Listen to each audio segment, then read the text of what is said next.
Hello guys! Welcome back to my channel at welcome po sa Straight Talk with Kuya John, kung saan sinasagot natin mga common questions ng mga investor. At ang topic natin ngayon, yung common na sinasabi ng lahat, pangit ba ang Philippine stocks kasi mas maganda sa US markets? Ayan, alright! Sagutin po natin with an analogy. Let's name names na po para diretsuhan, hindi na tayo paikot-ikot pa. Ang analogy ko po, no? Yung tinatanong ng marami sa IT, kasi IT po ako, no? Maganda ba mag-work sa Accenture? Ngayon, kung titingnan mo po sa Reddit po, no? Ito pong Accenture po na to. Marami po nagpo-post sa Reddit po, nagre-reklamo na pangit daw ang Accenture. Ngayon, ito po ang sagot ko po dyan. Hindi kaya posible lang, no? Na minalas lang po, no? Itong mga empleyadong ito. Minalas lang po sila talaga, no? Ng circumstances na hindi naman talaga natin minsan na may iwasan. Actually, kahit naman saan po tayong company, pwede po talaga may mangyaring kamalasan, no? Another possibility na nangyari, maaaring may mga tao po na butt hurt lang. It's their defensive mechanism. Kasi bakit? Baka hindi sila nag-perform. Baka nga na PIP pa sila. Hence, no, hindi naging maganda ang resulta sa kanila ng kanilang experiences. Kasi po ako, may personal friend po ako sa Accenture. Nag-join po siya sa Accenture many years ago. At ngayon po, mahal na mahal po niya ang Accenture. Very thankful po sa Accenture kasi ang ganda ng position niya, tapos nasa abroad na po siya nakatira. Bakit nangyari yun sa kanya? Kasi he knows exactly ano yung ino-offer ng company, which is hierarchical growth. May hierarchical talaga doon na promotion, no? At alam niya kung paano, may plano na siya sa utak niya, paano siya magsasucceed sa ganong environment.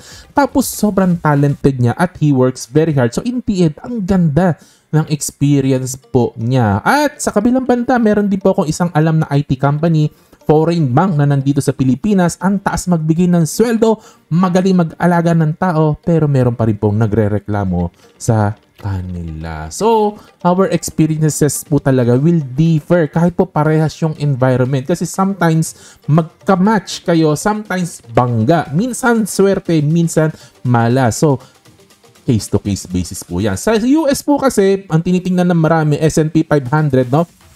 Sabi ng marami, parang 10% ang growth po niyan year over year. Kaya maganda daw po ang US, no? At tapos maraming multi-bagger na lumipad sa US katulad ng Nvidia, mga ganyan-ganyan po, no? Maganda ang liquidity, perfect for traders, no? Pero guys, kahit na anong dami mong sinabi magaganda sa US, meron pa rin po akong kilala na minalas po sa US. Personal nakakilala ko po talaga, nagkandalugi-lugi po siya sa US stocks, no? So, pagdating naman po sa Philippine stocks, sino ba mga nagre-reklamo na pangit ang Philippine stocks? Ito po yung dalawang malaking categories po niyan. Yung mga tao na into mutual fund, and also into VUL, mga taong nag-i-invest sa index, no? At ano pa, mga traders, isa-isahin po natin, no? Kasi marami po nasa mutual fund, mga VUL people, mga indexers po, no?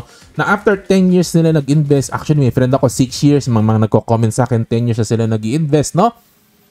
Negative pa.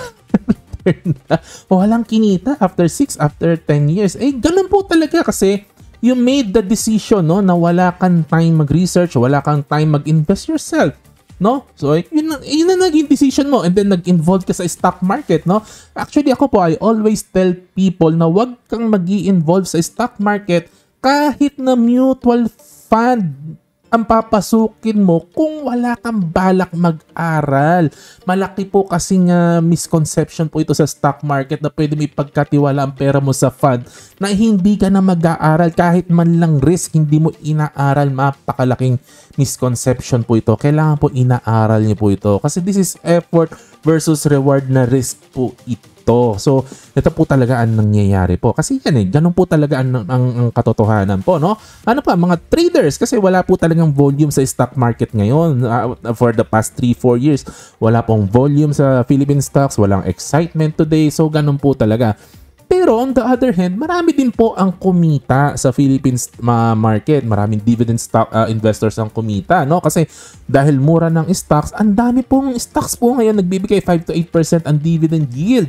Yung iba pa, meron pa 10% and above, no? So yung mga marami pong dividend investors talaga, ang ganda ng kinita po nila the past 4 years. And also mga value investors po, no? Mga capital gains, ang dami po talagang kumita rin dahil marami po ang super bargain. The truth is, hindi po talaga natin makokontrol ang market. Hindi natin nakokontrol ano ang gagawin ng market. We just take what we are given. Kung ano yung sitwasyon, mag-a-adapt po tayo. Malay po natin. Ngayon po kasi, pabor na pabor po ang market conditions sa Pilipinas sa mga dividend investors at saka value investors kasi napakamura po ng market. And yung low volume po na yan, it favors value investors and hindi po talaga siya favorable sa mga indexers at hindi po siya favorable sa mga traders. Pero malay po natin, pag nag-bull run, ang mga dividend investors at mga value investors naman ang nakanganga. Alright. So, Philippine stocks is bad kung ipipilit mo ang strategy na hindi po bagay ngayon. Pero Philippine stocks is good if you are willing to adapt at okay lang sa'yo na mag-change ka ng strategy mo na bagay sa environment natin ngayon. At sana may natutunan po tayo. God bless. Bye-bye.